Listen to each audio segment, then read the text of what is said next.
Uwo buzi umwicanyi uturuka mu gihugu c'ikibanyi c'u Rwanda, Kazungu Denis ni umusore atandukanye cane, ni igihangange mu bwicanyi, ni umwe mu bishe abasore yica abakobwa bashika canke barenga 12. Kuri ubu ngubu rero ibintu birahejeje gukomera cane, reka ndabahe ikaze nshuti munywanyi kuri wewe uriko wumviriza ibiganiro vyacu uherereye hirya no hino ku migabane y'amakungu ya kure, namwe mwese muriko mwumviriza ibiganiro vyacu muherereye mu karere k'ibiyaga binini. Twaronse amakuru y'undi mwicanyi ateye nka Kazungu Denis akomoka mu gihugu c'ikibanyi c'u Rwanda. Kuri ubu ngubu rero reka ndaguhe ikaze mu biganiro n'amakuru tuba ducisha kuri ngurukanabumenyi imwe rudende ya Burundi News TV, ngurukanabumenyi ivuga amakuru ajanye na politiki, umutekano n'agateka ka zina muntu.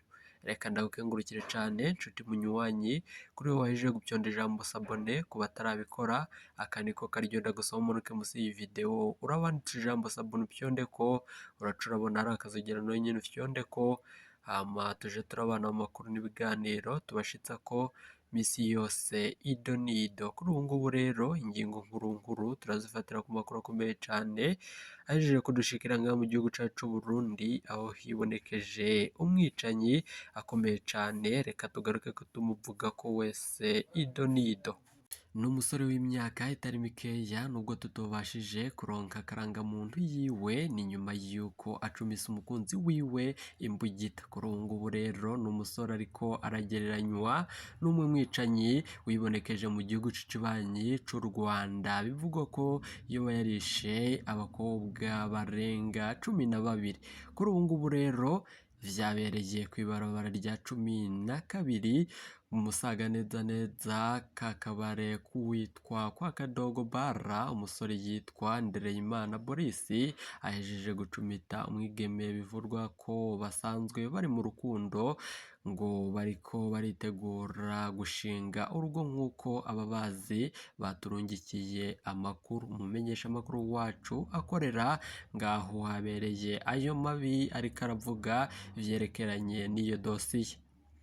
Uwo musore ngo baje bazananye n'uwo mwigeme mu modoka yiyunguruza abantu taxi voiture, nico nanone bita ko yaba yakoze amahano, niho baca binjira mu kabare kari hepfo ku nkengera y'uruzi Kanyosha. Bugingo nanone umwigeme uhawe agafanta kataragera no hagati, umusore yasokoroye imbugita arengera kuri wa mukunzi wiwe aramucumitagura, nanone bikavurwa nanone cane ko ibi ari amahano yakozwe, kandi nanone biragaragara ko umukobwa yaciye aratangura gukoma induru cane nyuma yuko yari ariko aravirirana.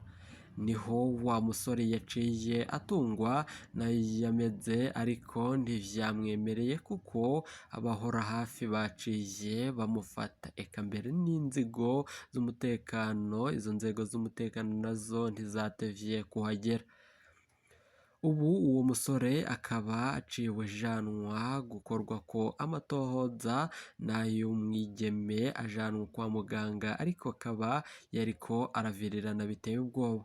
Ivyo nivyo umumenyesha amakuru wacu ukorera ngaho habereye ayo mabi yatubwiye, nyuma yuko yarahibereye nk'uko yabibwiye na bamwe mu begereye iyo dosiye. Ariko nanone amakuru turonse aka kanya avuga ko wa mwigeme yoba atagihema nyuma yuko yahejeje kuvirirana n'ubutabazi bwanka kumushikako uko bukwiye. Biravugwa nanone ko uyu mwigeme yari umuntu mwiza cane mu banyagihugu, kuko yari akarorero cane, kuko niwe abandi bafatiragako urugero. Uyu musore yakoze aya mabi bivugwa ko yoba afitanye isano hagati yiwe n'umwicanyi akomoka mu gihugu c'ikibanyi c'u Rwanda, Kazungu Denis, yibonekeje mu mugambi wo kugandagura abigeme bashika kuri 12 n'abandi batandukanye boba bataramenyekana. Kuri ubu ngubu rero ibintu birahejeje gukomera cane ngaha mu gihugu cacu c'Uburundi, aho uyu musore yakoze ibara rikomeye cane. Ibi ni ibintu bikomeye cane. uwo mwicanyi agereranywa n'uyu bivurwa ko nawe yabicaga ari abakunzi biwe. Kuri ubu ngubu rero n'uyoba ari amaraso masha ariko yibonekeza mu mugambi wo kuza agandagura abenegihugu. Kuri ubu ngubu rero igipolisi c'u Burundi catanguye mu gukora amatohoza ku vyerekeranye n'aba bose baba bariko baribonekeza muri iyi migambi no mu gukora amabi atandukanye nk'uko vyibonekeza. Kuri ubu ngubu rero amakuru ava mu begereye aba basoda abegereye igipolisi c'u Burundi avuga ko uyu musore yavuze ivyo vyabimuteye ariko bakumva bitumvikana kuko izo mvo ataho zihuriye n'ibigakwiye kandi nanone ivyo yakoresheje bitemewe n'amategeko y'igihugu c'u Burundi. Uyu musore mu vyo yavuze yoba avuga ko uyu musore yama atanywa ibiyayuramutwe ariko nanone kuri ubu ngubu akaba yabinyoye, akaba arizo mvo ngo zoba zamutumye ko yotangura uwo mugambi wo kwica. Ni nyuma yuko igipolisi naco coce kiramubaza niba ico cuma iyo mbugita yari yitwaje niba yoba yayikuye he, kandi nanone bivugwa ko ivyo biyayuramutwe yabinywereye aho yariko ari kumwe n'uwo mwigeme. Bikavugwa ko ubu ari ububi kandi ari amabi cane yibonekeje mu gihugu c'u Burundi kuko bitari biherutse, nubwo nanone bamwe bavuga ko biba ariko bikanyegezwa muri bamwe begereye ubutegetsi. Biravugwa ko amakuru akomeye cane ahejeje kudushikira ko uyu musore yibonekeje kuri uyu mugambi, kuri aya mabi yo gutangura umugambi wo kugandagura umukunzi wiwe uko vyibonekeje mu misi yahise mu gihugu c'ikibanyi c'u Rwanda. Hibonekeje umwicanyi Kazungu Denis yagandagura abakobwa bivugwa ko bari bakundana kandi yabatumiye canke asanzwe bakundana. Kuri ubu ngubu rero ibintu birakomeye cane, biravugwa nanone ko uyu musore yavuze ko yari yanyoye inzoga nyinshi cane agaca arata ubwonko kuko vyibonekeje. Biragaragara kandi biranumvikana ko uyu musore yoba yari yanyweye ibiyayuramutwe kuko ibi yakoze ata muntu muzima yoca aratangura kubikora. Ni amakuru akomeye cane ahejeje kudushikira ku bijanye n'uyu musore w'inkozi y'ikibi yibonekeje mu gihugu c'u Burundi. Kazungu Denis n'umwe mu bishe abantu benshi cane, n'uyu havugwa ko yari afise umugambi wo kugandagura abandi batari bake. Iyi Burundi News TV ni ingurukana bumenyi imwe rudende igushitsako amakuru akomeye cane. Abamenyesha amakuru bacu b'abahinga bariko barabandanya mu gukora amatohoza ku vyerekeranye n'iyi dosiye.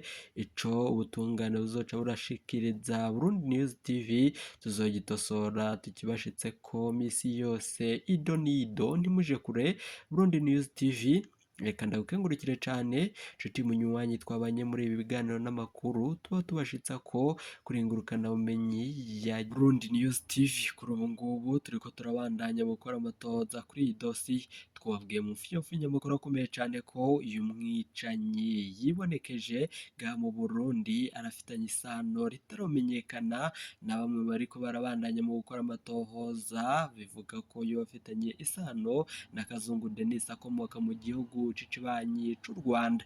Abandi nabo bakavuga ko uyu mwicanyi yibonekeje vyoba ari ukumugereranya kandi nyene atasano bafitanye. Ariko nanone amakuru akomeye cane yarahejeje gushika aka kanya kandi mashasha. Ibi vyabaye ku munsi w'ejo haheze nyuma yuko hari kw'igenekerezo rya 26 Gitugutu mu masaha y'igitondo umwaka w'2023. Ibi bikaba vyarabaye ari inkuru mbi cane yashikiye ku buhinga ngurukanabumenyi butandukanye. Bikaba bivurwa na bamwe mu begereye iyo dosiye n'abandi bamenyesha amakuru bacu begereye ahabereye ayo mabi yakozwe n'uyu Boris. Kuri ubu ngubu rero wowe ico usabwa kurikira Burundi News TV.